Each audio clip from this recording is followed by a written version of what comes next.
Hey Shuki, how you doing? Hope you had a nice holiday. We are holding here. Shuki, is the in my if you if is my sound coming over? If you could just even send a thumbs up. All right. Yeah, it's coming over. Oh, I'm still having trouble speaking, so I'm gonna be a bit quiet today. no, no problem, no problem. Okay, what we're doing it's a bit of a shver sugi, but we finish it today.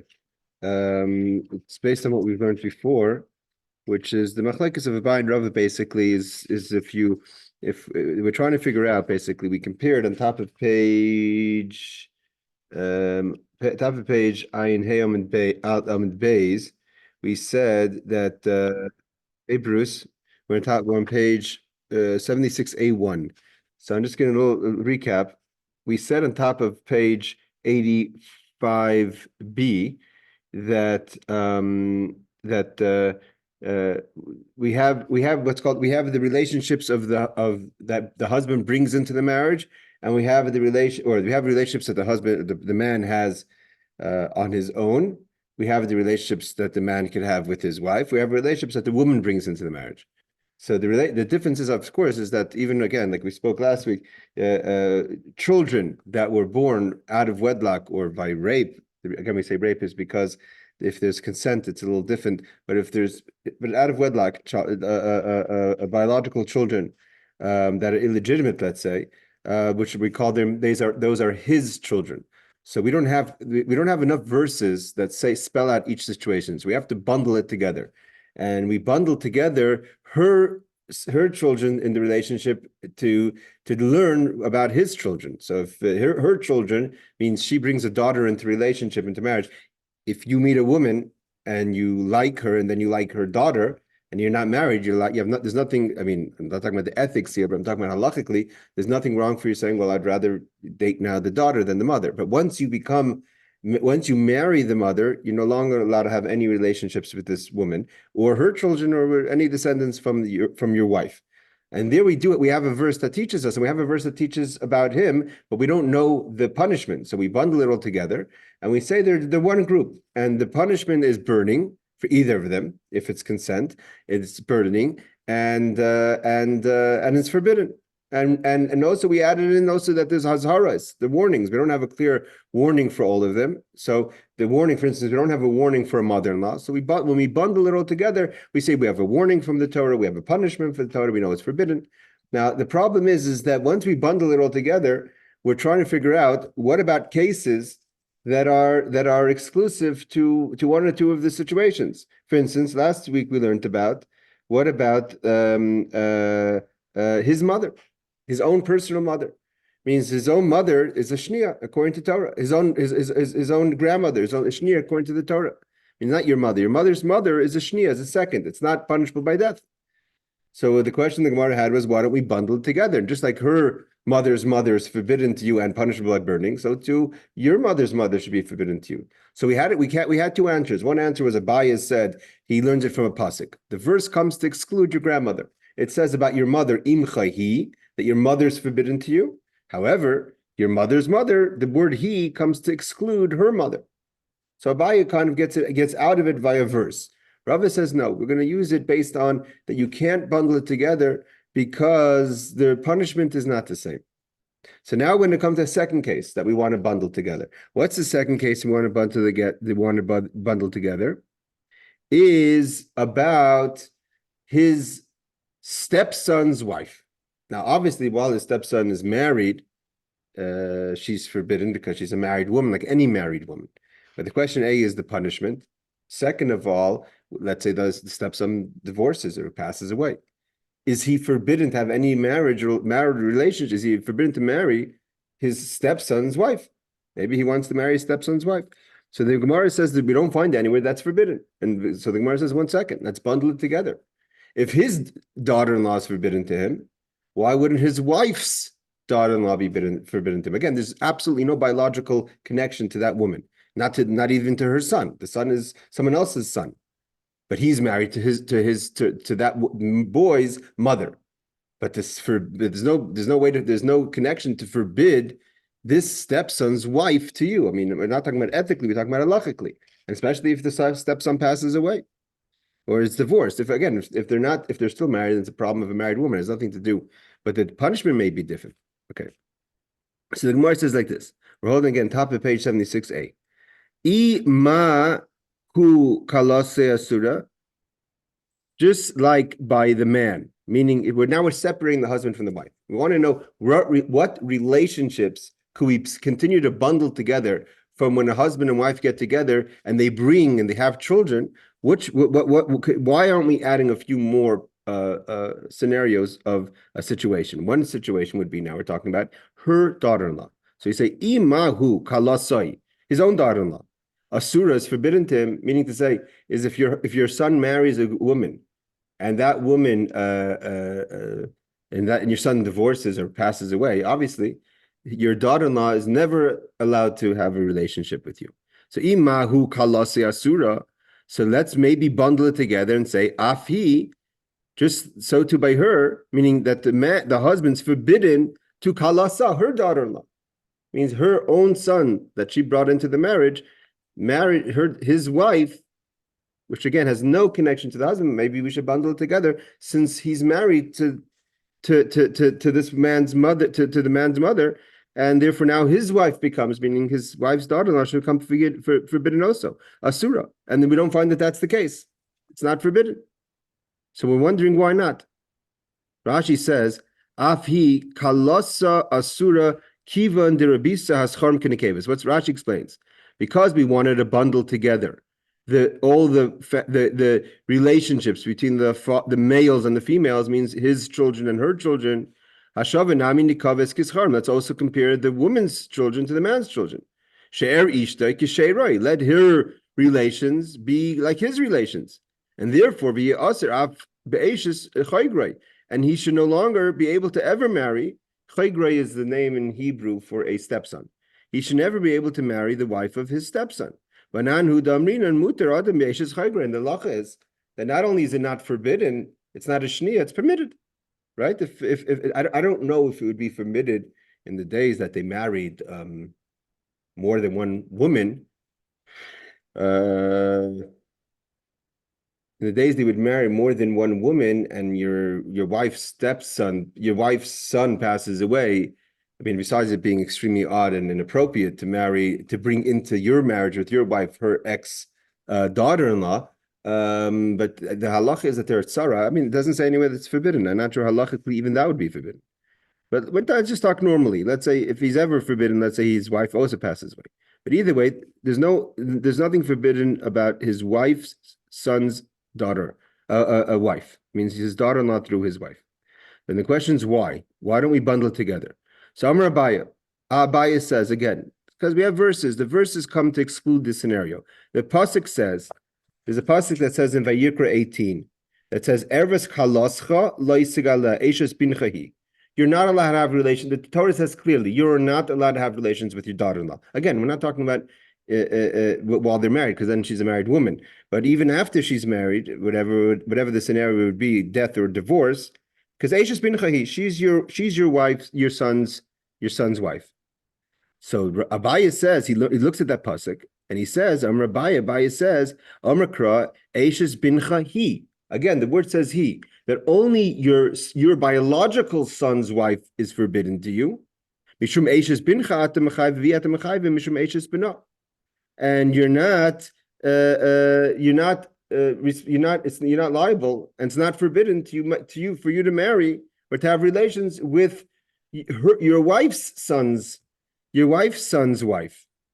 Okay, so that's Abaya. Abaya takes a verse. The verse says the Torah clearly excludes your stepson's wife. Rava uses a logic. What's the logic? To Rava says, "Ma bein laman da Amar don mina umina." Like we learned last week, that Rava uses the same logic. There's two ways when we do a hekesh, when we bundle things together.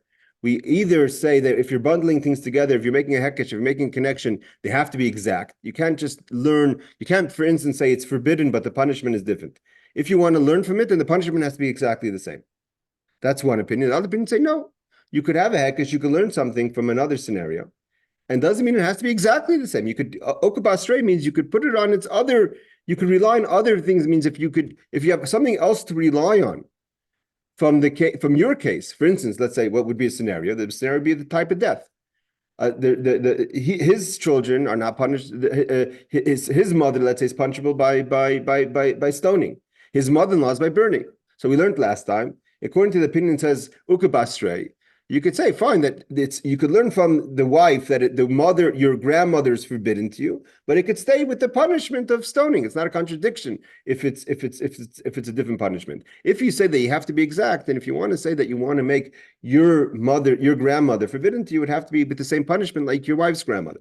Okay, but either way, Rava says it's not a problem. Whether you're going to say it has to be exact in all scenarios, or you could say ukabasrei, and it wouldn't be a problem to separate let's say the death penalty, the type of death penalty, but you could know that it's forbidden. It means you could only learn the forbidden part, but apply the death penalty in a different type of death penalty. Still, nevertheless, we would not learn to include that your stepson's wife is forbidden to you. Why? So Rava gives a reason. Again, Rava Amr Bein Lamanda Amr Don Mina whether you have to have it exact. Mino means exact, just like which would include the death penalty, what type of death penalty, etc. We could learn about, let's say it's forbidden. We could change the kind of punishment. We wouldn't include your stepson's wife to be forbidden. Why? Now he explains. According to the opinion, says that it has to be exact. So we would have, hey Howard. So we would have like this. We would say, why would we make a difference between your daughter-in-law, your biological daughter-in-law, means your son's daughter, your son's wife, and your stepson's wife? You could say like this: Mahu kalase asura, afinami kalase asura. You would assume to say that just like your daughter-in-law, even after marriage, is forbidden to you. It means once this woman marries your son, you can never have relationships with this woman. So too, we would include to say your stepson's wife should also theoretically always be forbidden to you. So we say Mahi umina, and we want to say that the same thing also, that just like it's forbidden, so too the punishment should be the same. Mahu beskila, just like your daughter-in-law, if you have relations with her, is punishable by stoning. Afinami beskila, so too your stepson's wife should also be punishable by stoning.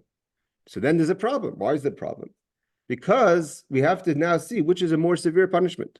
Lamanda, according to the opinion that says skila chamora, skila is the most severe of the 4 death penalties. Iklamifrach, we would say, what's going on? Doesn't make sense. Why? Maluhu shekain imoy beskila. It makes sense that by him, that means the husband, if he has relations with his own mother, he gets stoned.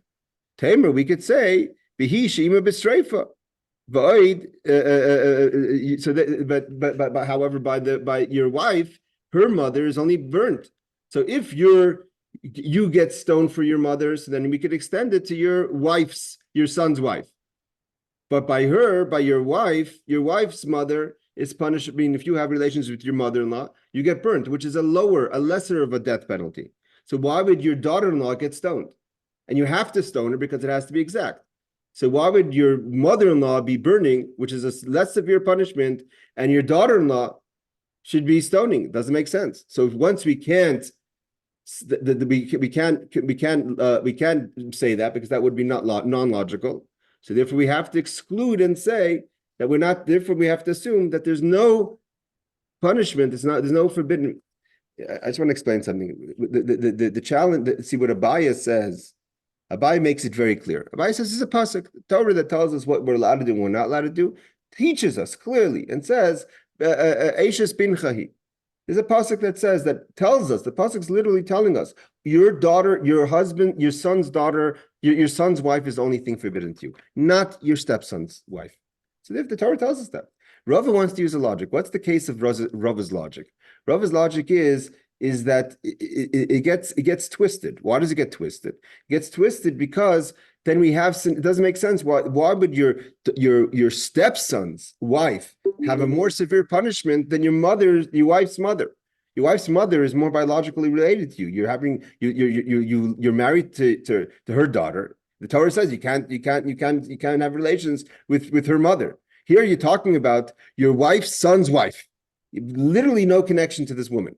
Only thing is the Torah wants to say that because you married her mother-in-law, her past mother-in-law, because obviously she's not married anymore. So therefore you're not allowed to. And you can say therefore they get stoning, which is a much more severe punishment. But the conclusion of that is we don't have a verse to exclude it, but we're using this logic to tell us that therefore we must assume that the Torah never meant to include it. So he says, Toimer bihi she'ima b'sreifa. Right. Another problem is Bita b'sreifa b'kalasa b'skila. Here's another problem. The daughter herself, if you were to have relations with your wife's biological daughter, that's not biologically related to you. She brought this girl into the marriage. We know clearly, we already learned that the punishment is what is burning, which is a less severe.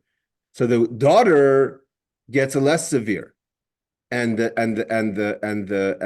daughter-in-law should get a more severe. Again, doesn't make sense. Hold on a second.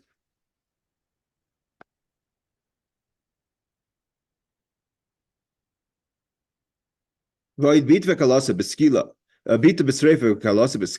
sense. So the Gemara says, no, that's not an answer. Why? Because we could see by his own situation, a person who has a biological daughter, whether it's through your marriage or rape or what have you, and you have relations with your own daughter, it's punished by burning. And your daughter-in-law clearly is punishable by stoning. So we see that even your own daughter gets a lesser punishment than your daughter-in-law. So you can't ask that question. So the Gemara avoids that question. He goes, "Who atzmeichiach? The bita b'sreifa, his own daughter would be punishable by burning.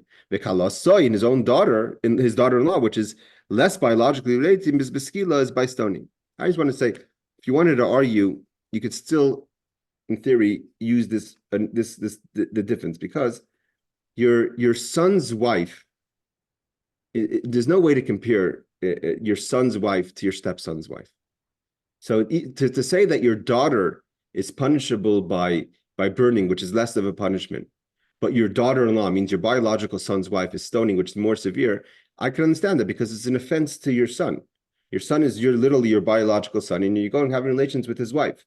So it's not like a crazy concept to say the Torah will give a more severe punishment to your biological daughter-in-law than your own daughter, because the offense is. But the Gemara doesn't accept that thinking. Already, by the way, page 76a2, the Gemara doesn't accept that thinking. The Gemara says that if your biological daughter is burning and your daughter-in-law is stoning, so it's not a big deal if your stepdaughter is burning and your stepson's wife is stoning. All right. So the Gemara doesn't see to it. I'm arguing, maybe you could say that again, that your biological son's wife is more of an offense than your daughter in certain ways. Okay. He says v'kalase b'skila. Mahu. So that's not a question. So what another question? Another way we'll throw off the concept of comparing your stepson's wife to your biological son's wife. Elamahu, in his case, lechalkos boy bein imoy lekalasoi. That the first answer that we said was that in general we can't compare, because by you, your wife is your mother is more, in your own relations you have more severe punishments, which is skila if you have relations with your mother when your mother-in-law is burning. So therefore you already don't have the relationship with your wife's family like you have with your own family. So therefore maybe we would not include your stepson's wife. But now we're saying another answer. By you, the same punishment for your mother is the same punishment for your daughter-in-law, which is stoning. Afi, so too by your wife's children, which is burning, the kalasa, and which is, you want to say stoning, and then you can't do that, because why would the mother-in-law be burning? So basically, Rava says, according to the opinion that it has to be exact, and according to the opinion that sreifa is more severe, so he says two things. We see clearly that skila, stoning, is more severe. So we see clearly that your relations are stoning and your wife's relations are burning. So therefore, we don't have, just to use a logic to bundle it together, we're not going to include your stepson's wife. Second reason we wanted to say is that how could you have a daughter with burning and a daughter-in-law stoning? That the Gemara disregards that question because your own daughter is burning, your own daughter-in-law is stoning. Then the Gemara says, but there's another thing that your mother and your daughter-in-law have the same punishment. So therefore, his mother, therefore your wife's mother and her daughter-in-law should have to be the same punishment, which would be burning, and it can't because it's stoning, because it has to be exact. Okay, so therefore, Rav says we can't learn your stepson's wife, according to the opinion that it has to be exact, and stoning is more severe. So he says, what about the opinion that burning is more severe? Right. So maybe then, then a few of the questions go off. So he goes, according to the opinion that burning is a more severe punishment than stoning. So, Mahai Kasha, the first question, we're not going to ask the first question. It means the first question, which we say that if yours is stoning and she's burning, so therefore you can't learn from your relationships, your she'er, because you have more severe. Okay, she has more severe. She's burning, it's more severe. So therefore, it's not a question to say that the daughter-in-law should be forbidden. Still, the problem is that there's a difference in the punishments, because she would have to be burnt and yours is stoned. And if it's not exact, it can't be exact. That's the bottom line. Okay, so that's the first reason why, according to the opinion that the hekesh has to be exact, why we wouldn't be able to learn your stepson's wife as to be forbidden. Now, according to the Manda Amar Bina Vukabasra, what about according to the opinion that says, no, you could learn that it's forbidden, but the punishment could be burning. So then a lot of the questions that we had before were based on the punishment being different. But here the punishment could be different. So why wouldn't we compare your stepson's wife to your own daughter-in-law? It says, Mahu kalasesor, you'd assume just like his, it means the man's own biological daughter-in-law, meaning the wife of your son, your own son, is forbidden to you. You would also want to bundle in afi, so too your wife's daughter-in-law, meaning your stepson's wife, should be asur, should be forbidden to you. Vukabastroy, and let's go according to the punishments, that the punishment would be burning. It's not a problem. The forbiddenness we would compare from your biological wife, son's wife, but the punishment could be whatever the punishment is. In our case, it would be burning. So guys, hasim hu beskila, the vukibastra hasim hu beskila, v'hachim b'sreifa. There it's by stoning, means by your own biological daughter-in-law it's stoning, and by your wife's daughter-in-law it'd be burning. Okay, so there's no problem. The ashkan bima, just like we find that her mother is burning and your mother is stoning. Yeah. So the Gemara says, "Lamanda," so that's good. So let's compare it. Let's make, according to that opinion, let's make it forbidden for you to have relations and punishable by death to have relations with your stepson's wife. The Gemara says no. Why? Lamanda skila chamura. According to the opinion that skila is more severe, punishment of stoning is a more severe punishment. One would ask, Maluhu shekain imay beskila, tamer bihish imay b'streifa. The very fact that he has more severe punishments in his biological relationships, i.e., his mother, if he has relations with his own mother, he's stoned. Whereas if he has relations with his mother-in-law, it's burning. So we see that your wife's family is less severe, and therefore there's no reason to include something so far like your stepson's wife. Void, another question would be, Mahu chalkas boy bein bitoy lekalasai. Just like by him, there's a difference. Now the Gemara is using another angle. By your own daughter, it's burning, which is more severe. Your daughter-in-law is stoning, which is less severe, which that would make, let's say, logical, right? Your daughter-in-law is less severe. Afi, so too. You should also have to make it less severe for your stepson's daughter-in-law. And here you want to give her burning because there's no basis to give stoning. And if you'd want to give stoning, then the question would be, well, where's the basis to give in your wife's family stoning? B'lemand Amar Nami Sreifa Chamura, and what about according to the opinion that burning is more severe? Mahai Kasha Lainid, and this question we wouldn't ask.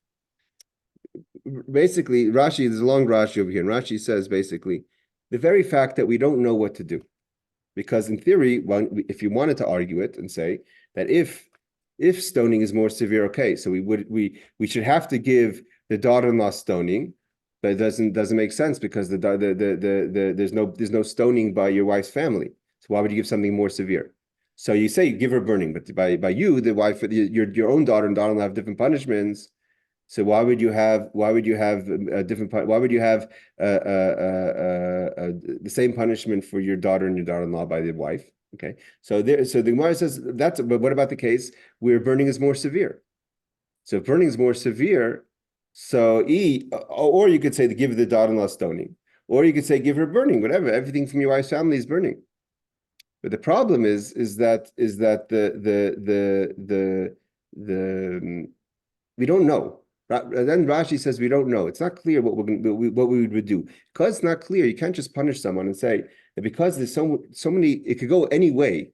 Because it could go any way, and there's not like a clear way to come to the path about your stepson's wife. Therefore, Rashi basically says that there's no way, even according to Rav, there's no way to include that your wife's daughter-in-law would be punishable at all. Never mind punishable by death.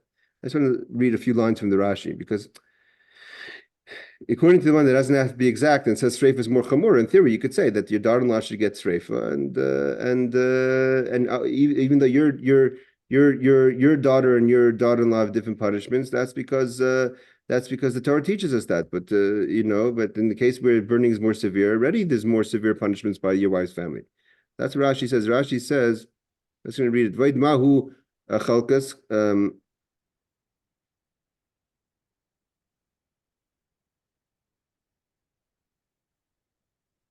Rashi just says at the end.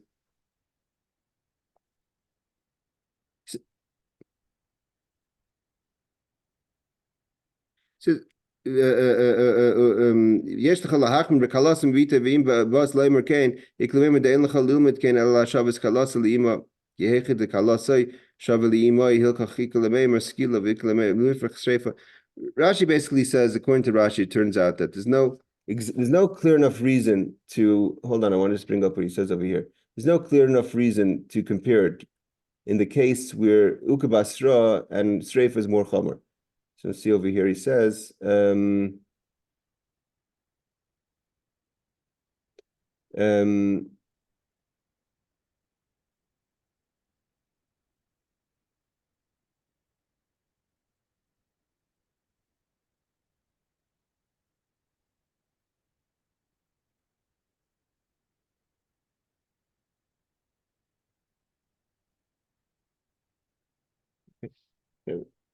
that's so basically there's no because so there's no question about having a severe punishment because this strafe is more severe, but things aren't in line because you would end up having to give her the exact same punishment as the daughter, and we don't see that that's there. Again, there's a long Rashi to explain the second part of Rava's conclusion, but the basic conclusion is we don't have enough ground to include your stepson's wife. Okay. Let's go further. Now we're holding the next case we're getting ready to turn the page to 76A3. I want to get through this Gemara. The Gemara is, we're learning a little what's called Begir Sadik, but the conclusion we have. Now we want to know, how do we know clearly? Tell me where it says, because the verse says like this. The verse says, we learned it before. The verse says that, in Vayikra 18:10, it says, Ervas bas bincha bas bitcha. Your son's daughter or your daughter's daughter outside of wedlock, either by rape or just outside of wedlock, is forbidden to you. The Torah doesn't say your daughter's forgiven to you. The Torah says your granddaughter's forgiven to you. But there's no verse that says your daughter outside of wedlock is forbidden to you. It means someone who's not your wife's daughter. We already know that your wife's daughter is forbidden to you, but that's your wife's daughter. But how do we know if your daughter, your biological daughter that's married, that was born outside of wedlock, you're not married to her mother, either again rape or what have you, is forbidden to you? There's no verse, right? So how do we know? So the Gemara says, "Bas me anusasi minayin." The Gemara asks the question: how do we know that the daughter through rape is forbidden to you? There's no verse. The verse only says the granddaughter is forbidden to you. So Amar Abai, so Abai says, what do you mean? What kind of statement is that? Kal v'chomer. Kal v'chomer means who's further away from you, your granddaughter or your daughter? Your granddaughter is one generation further away from you. If she's forbidden to you, we're not talking about the age, we're talking about the relationship. If she's forbidden to you, surely the daughter is forbidden to you, right? So Abai says, Kal v'chomer. Abbas bite einish, you're punishable by death if you have relations with the granddaughter, your daughter's daughter. Albita lekolshkin, even more so, your daughter herself. So the Gemara asks right away a challenge. The Gemara challenges that statement. Why? Because we already learned you cannot use a kal v'chomer for punishment, for din, for punishment and death. You can't, even if it's logical, it makes the most sense. You cannot say that there's a kal v'chomer to kill someone. You're killing someone based on a kal v'chomer. Means you're using a total logic that the Torah says the granddaughter is forbidden to you to apply to the daughter. But the Torah never says the daughter is forbidden to you. You're trying to say if the Torah says the granddaughter, then truly the daughter. But the Torah, you're killing someone based on that idea. Not like you're slapping someone with the fine. And we don't do din based on kal v'chomer. That's a rule. End of story. So the Gemara says, do we punish? Do we give death penalty from from a din? A din means from a kal v'chomer. So Abai says no. That you can't. That's not called a kal v'chomer. Kal v'chomer. We're going to see Rashi says what a kal v'chomer. A kal v'chomer is when there's another way the relationship could go. So you want to say that you could go this way, but we can learn from the kal to go to the chomer. This is a gili milsa, he says, not a kal v'chomer. He says this is a gili milsa. It's a revelation. The whole biological. There's no relationship with your granddaughter outside of your daughter. See, if you are married to the mother, so then there's also the idea that your wife's daughter. So there's a roundabout, even though she's your daughter, but it's your wife's daughter. Here, through rape, the only problem here is it's your daughter. And the only way the next generation is forbidden to you is because she's your daughter's daughter. So obviously, if the daughter is forbidden to you, that you can't take out a part of the chain. When it's your wife, when you're married to the mother, there's another part of the chain. The part of the chain is your wife's daughter. But here, there's the only way to connect the granddaughter to the daughter is by the granddaughter to the grandfather is through the mother. And if you take out the mother, there's no granddaughter. So how could it not be? So it's not kal v'chomer. He says Gili Milsa B'alma. It's only a revelation. Certainly in Rashi says, we'll learn that Rashi. Gili Milsa B'alma. On the side, he says, you can't call this punishing from a kal v'chomer. The only reason your granddaughter is forbidden to you is because she's your daughter's daughter. So what is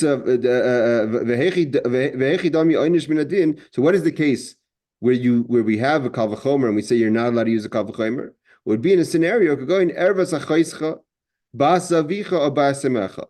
The relationship to your sister through your father or through your mother. Only ela bas avicha shloi bas imoy, ubas imoy shloi bas aviv. Ve'im bas lahavi bas aviv ubas imoy mekal v'chomer za'onish min adin. The lav mi koich kurva the ha'isel the zu kurva machmas atzma zu kurva machmas atzma aval haba al bas bita in a kurva elamish loy elamishum bita. He's saying what would be a scenario, of a kal v'chomer din, where the pasuk says you're not allowed to have relations with your sister's, your father's daughter, or your mother's daughter. So the Gemara says, what about your father and mother's daughter? Means your full sister. So you could say, well, it's a kal v'chomer. Surely, if she's only related to you on one side and it's forbidden to you, if she's related to you on two sides, it's forbidden to you. But that's a kal v'chomer. Why is that a kal v'chomer? Because there's a relationship separately. She could still be only related to you through the mother or through the father. But you're trying to say is that because she has both parents, it's even more. Okay, that's a kal v'chomer. But because there's a way for her to be forbidden to you without them being married. But here, there's no way for the granddaughter to be forbidden to you without the daughter. The daughter is the whole link. So if you take the daughter out, there's no granddaughter. If there's no granddaughter, so therefore the daughter has to be forbidden. Okay, that's what Rava says. It's an interesting idea. Even though hypothetically, it is a kal v'chomer. Your sister that is related to you by both parents it has more biological. You share more blood, so to say, than your sister only through your father or only through your mother. Right? If you have a half sister. But then that's still called kal v'chomer because there's a relationship without her being a full sister. Because she could, if the Torah says that your father's daughter meaning your sister, or your mother's daughter, your sister through one is forbidden to you, and doesn't say anywhere that your father and mother's daughter is forbidden to you, you can't use a kal v'chomer because you could remain with it just being your father's daughter or just being your mother's daughter. But in this case, it cannot remain. You can't take out this daughter and have any relationship with the granddaughter. If your daughter is not related to you, there's no relation to the granddaughter at all. There's no other way to hold. There's no other part of the chain.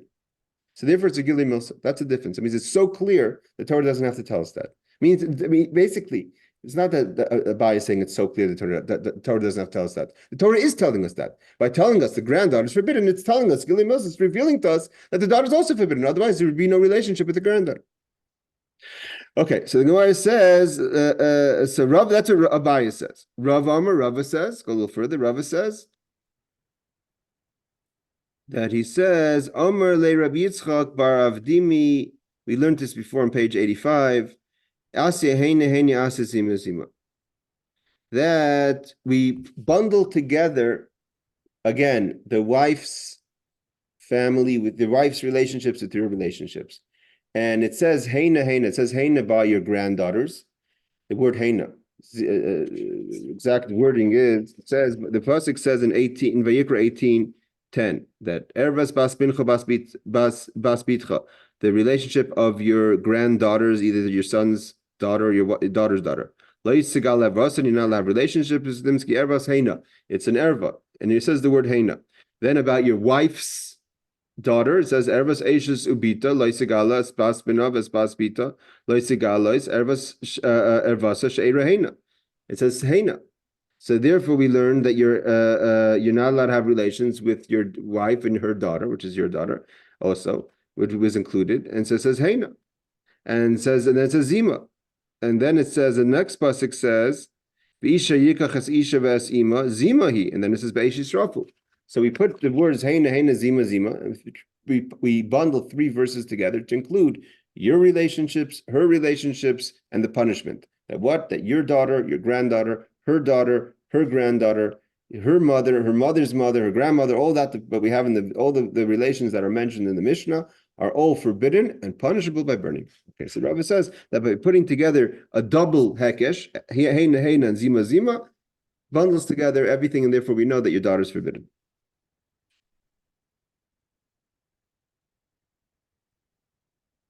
Like Rashi says, Asi heina le'isura. Nemer b'she'era, it says by your relations, heina. V'nemer b'she'er ishle, by the relations of your wife, heina. Malahal, and just like by your wife. Bita kabas bita, your daughter, her daughter's like her granddaughter, Afkan. Also by you, bita, your daughter's kabas bita is like your granddaughter. Once we know that's forbidden, then we also include that the punishment is burning, because it says zima by her family, and it says zima by the punishment of the daughter and the mother. So kibas bita, like we said before. Okay, so therefore it's forbidden and the punishment is burning. Now we have another thing. Tana avud Rab Avin. The father of Rab Avin says like this. The father of Avin says, because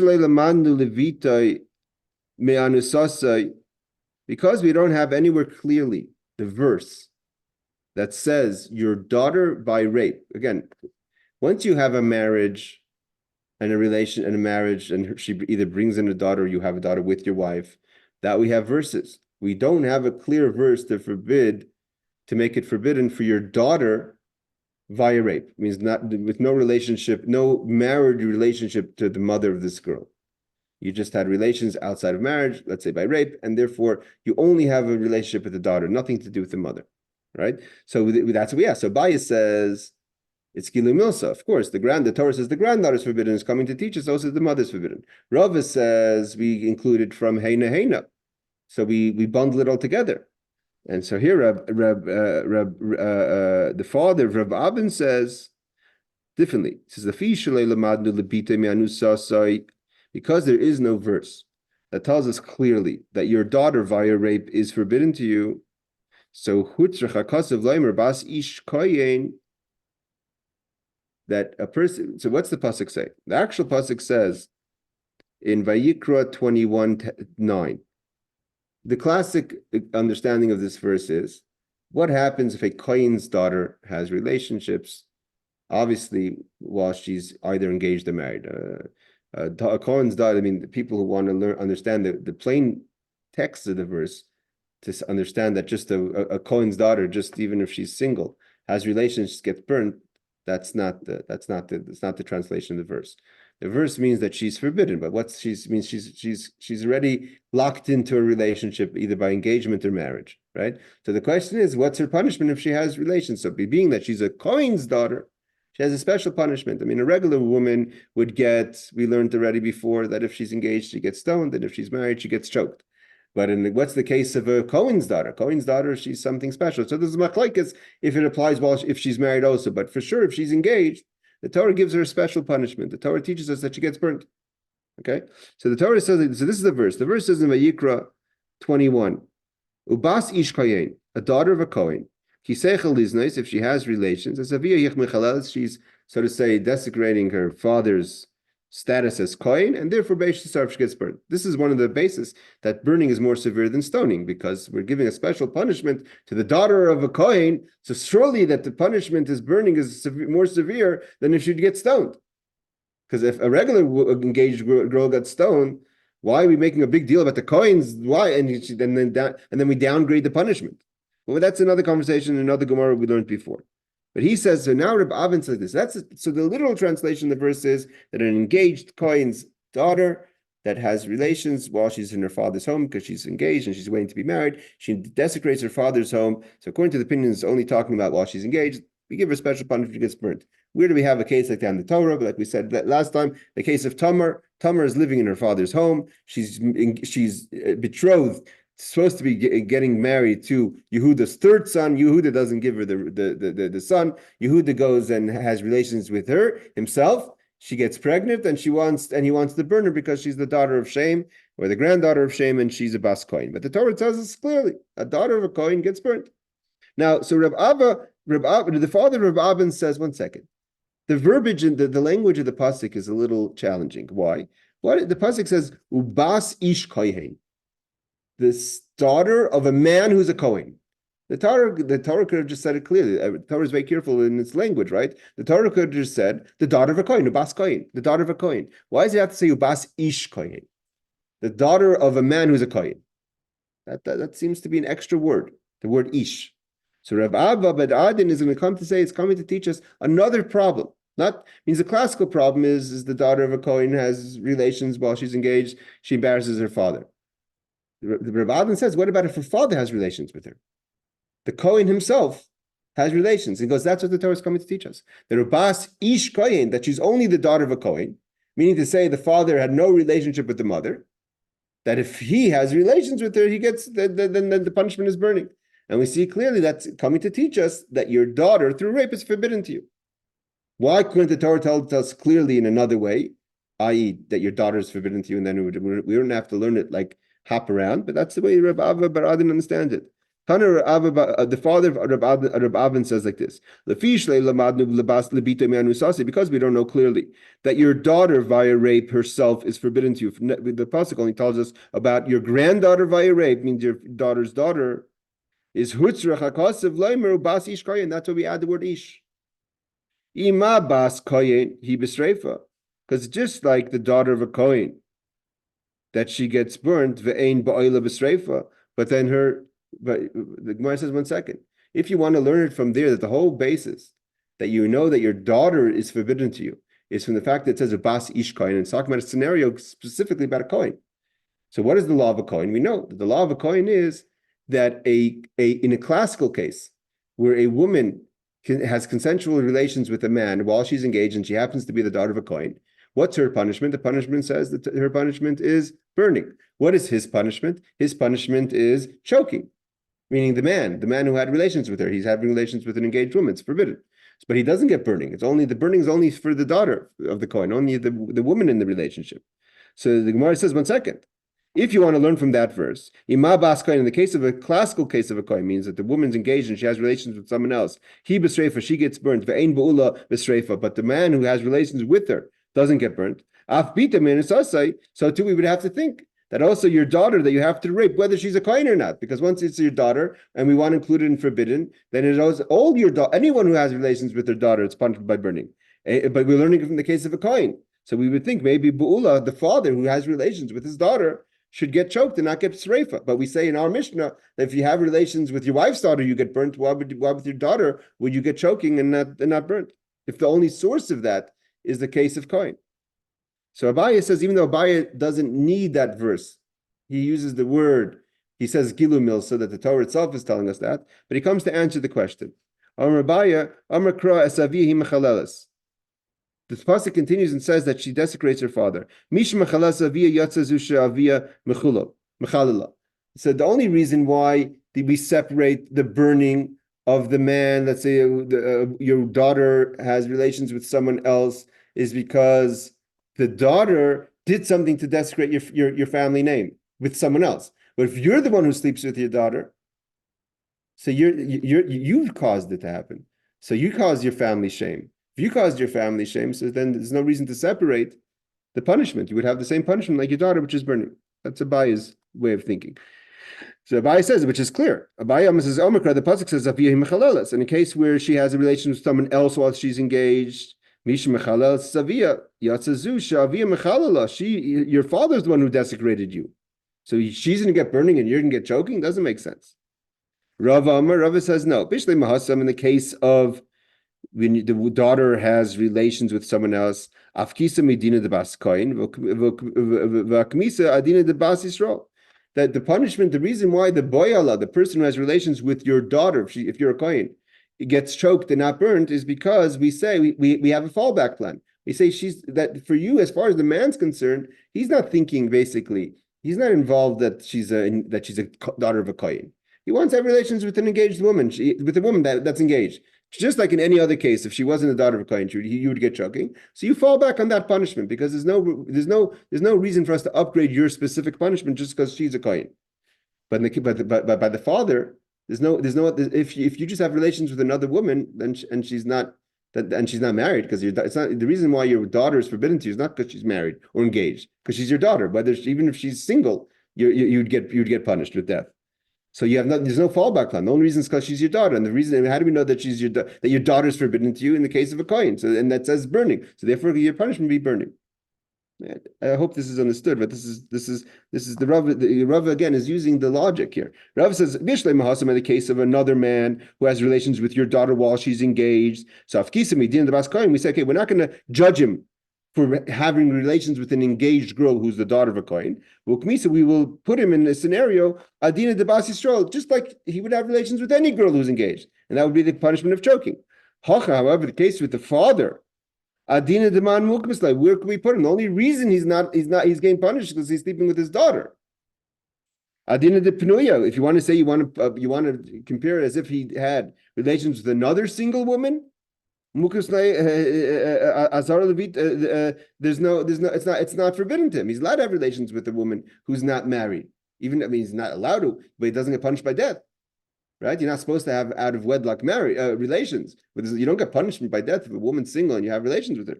So there's no other punishment by death with a woman who's single. The only reason is because she's your daughter. And how do we know that your daughter is forbidden to you from the verse about a kohen? So if she gets burnt, you get burnt. That's the Gemara.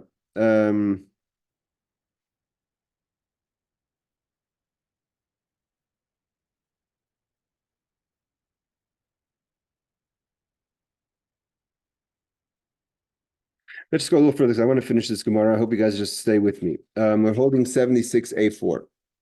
So now basically the Gemara is going to ask, according to the father of Rababin, we have no warning. If we need a special, it means Rava says that we group it all together. So if we group it all together, then we have a warning from other cases and the punishment also from other places. Abaya says the verse itself says that your daughter's forbidden to you by saying your granddaughter's forbidden to you because it's a Gili Mills, it's revealed. But Rabbi also agrees that the Hazara, the warning, comes from Heina Zima that the Gemara says. So either way, Abai and Rava have a place to say where's there a warning, because when it comes to death penalty, we've learned he has to have a pasuk that tells you don't do it, and a separate pasuk that tells you if you do it, this is the punishment. So, but according to the father of Rababin, who says that the only reason we know that your daughter is forbidden to you is from the verse that says about a kohen's daughter, that the extra word ish comes to teach you that you yourself are not allowed to have relations with any of your daughters, specifically, even if she's a kohen, or of course if you're a kohen. But how do you? But there's no warning then, because it's not. We didn't include it. We didn't group it with other cases. So we're in the Torah. There's a warn you not to have relations with your daughter. So the Gemara says. The Gemara asks a question. Where are we? Azhara labita me'anusasa minayin. Where's there a warning that you're not allowed to have relations with your daughter through rape? Bishleim Abai and Rav is not a question, like I said. The same place, because we grouped it together. Once we group it together and we know there's a punishment and we know there's a warning. According to the father of Rabban, who has a special pasuk, where's there's no warning because we didn't bundle it together. So Rabbi Loi answers, the verse says, Al tichalel esbitcha, don't desecrate your daughter. What's the pasuk? The pasuk says, Vayikra 19:29 says, Al tichal esbitcha lahazinoisa. It talks about a person shouldn't send his daughter out to become a prostitute. The pasuk says, Al tichal esbitcha lahazinoisa. Seemingly, the pasuk is saying, don't sell your daughter as a prostitute, but doesn't say anywhere that's talking about you. It says not to sell out to anyone else. So the Rabbi Loi says like this: don't send your daughter out, don't desecrate your daughter, make her a prostitute. So from there we see that that's also including you. Don't desecrate. That's a warning. Don't make your daughter. Don't yourself desecrate your daughter. So, but Rabbi Yaakov asks a question. Ask Rabbi Yaakov. Rabbi Yaakov asks a question. The brother of Rabacha, the son of Yaakov. Ask him later, Rabbi Yaakov, Achvad Rabacha bar Yaakov. I guess either their father died before they were born, or it's a half brother. Because it says this, Rabbi Yaakov, the brother of Rabacha, the son of Yaakov, but he himself was called Rabbi Yaakov. So either their father died before Yaakov was born, maybe he was an older brother, or is a half brother, and they both had the name Yaakov. This is a small point. He goes, "Hi al techal," but we need the word techal to teach something else. It's coming to teach us. When you want to tell us it's coming to teach us that you're not allowed to have relations with your daughter. It's coming to teach us something else. We need Tanya, as we learned. Al techal is bitcha. Don't desecrate your daughter. To send her out as a prostitute. You may think that what's the verse coming to teach us? Something outrageous. That a person's not allowed to desecrate his daughter to marry her down. What does it mean to marry her down? If you're a kohen, don't marry your daughter to a Levi or Yisrael, because a Levi is a less prestigious Jew, right? The kohen is the highest, that's a priest, and it would be inappropriate for her to marry Israel or a Levite. So you may think that's the case, that's what the pasuk is coming to teach us. No, we're talking about a case of prostitution. It's not prostitution to marry a Levi or Yisrael. It's not. Maybe it's a downgrade in the yichus, on the level, but you're not going to call it a prostitution. It's talking about desecrating her through relationship. It's not. That's through prostitution is the problem, not through just marrying down. It comes to teach us. A lot of people get all cooked up, who's my daughter-in-law, who's my son marrying. Torah says, take it easy. If it's not, is she behaving? Is she a nice girl? Is he a nice guy? Relax a bit. Don't go. You may think the Torah is telling you, don't marry. If you're a daughter of a kohen, she's not allowed to marry Yisrael. I'm not going to marry Yisrael. I'm not going to marry. Even though we know that it's not so simple. If you marry a daughter of a kohen, you have to be Talmud Chacham. That we do know. The Gemara says that you have to be a Talmud Chacham. You should be a learned person. And that's why the custom is if you marry a kohen's daughter, you're supposed to learn an extra tractate of Talmud. Okay, so Talmud Chacham is one thing, but to say that you're not allowed to marry any Yisrael or Levi, so no, the pasuk says in talking about znus, it's not talking about just marriage. It's talking about a person who wants to give his daughter out not for marriage but for prostitution. So you can't say the pasuk is coming to teach us that a warning that you shouldn't have relations with your own daughter. So therefore, the Rabbi Law says if that's the case, the pasuk could have just said, "Omer kra al tachel," don't desecrate. What's the chalel, which is plural? My al tachalel shmamina tarti is coming to teach us two things. One is that you shouldn't send her out for prostitution. The next thing is a warning that you shouldn't yourself have relations with your daughter. So let's just finish it off over here. Why does it have to say two times? They don't need the plural of techalel to teach us that you shouldn't have relations with your own daughter, because that they learn from bundling it together, from heina zima zima. So Ramani says, is coming to teach us, and we're going to stop here because the Gemara actually goes into an interesting case. Zeh hamasi espiti lezakin. Rabbi and Rava says, you know what it means? Don't marry your daughter off to an old man. Right? What's Fiddler on the Roof? He wants to marry Laser Wolf, wants to marry Tuvia's daughter. He's an old man. So the Gemara says, don't marry your daughter off to an old man. Why? Because an old man is not going to be a proper relationship. What kind of relationship can an old man have with a young girl? So what's going to happen? That's going to cause prostitution. She's going to look for comfort somewhere else. The Gemara is being practical. The Torah is being practical. If you think you're going to marry for whatever business reasons or whatever have you reasons to an old man, you're just causing problems. And Rabbi Kiva says, "Zehamasi esbite begeres." It's another case. On the flip side, a person who doesn't want to marry his daughter off, he likes that his daughter is single because she's in the house and she cooks and she bakes, right? And he doesn't want his daughter to leave him. So the Torah tells, Rabbi Kiva says, don't do that, because what are you going to do? You're going to keep her single? What do you think she's going to do? She's going to look for comfort somewhere else while she's not married. The Torah says, don't be that kind of complicated father. Don't be starting to look for shidduchim that he's an old man because that works for you. Don't try to keep her at home because she attends to you because that works for you. A woman has to get married and find a husband and move on, and that's it. The Torah is telling you, be a normal father. When your daughter comes to age, marry her off into someone appropriate. Otherwise, you're just causing trouble. And the Torah is telling us that. According to the Rabbi Kiva, the Torah is telling al techalel. That's the word techalel. Don't you're going to cause complications in the marriage if you keep her single or if you're going to marry her off to an old man. Rabbi Kiva masi biti begeberes. I'm going to stop here. Next case is talking about Rav Kana goes to teach us about different things about this idea. And it continues until the Mishnah. Mr. Hashem will finish the Mishnah next week, and we move on to the next sugya. It's hard. We Baruch Hashem finished the hard part of the sugya. So I hope what we learned today was somewhat understood, because it is a very difficult sugya. But the conclusion is two things. Number one is that your daughter-in-law through a stepson is not forbidden to you, and there's no way to bundle it together in any way, according to Bai or Rava, and also that your daughter is forbidden to you, and there's many ways, obviously, to learn that your daughter is forbidden to you. There's Bai, Rava, and the father of Reb Avin.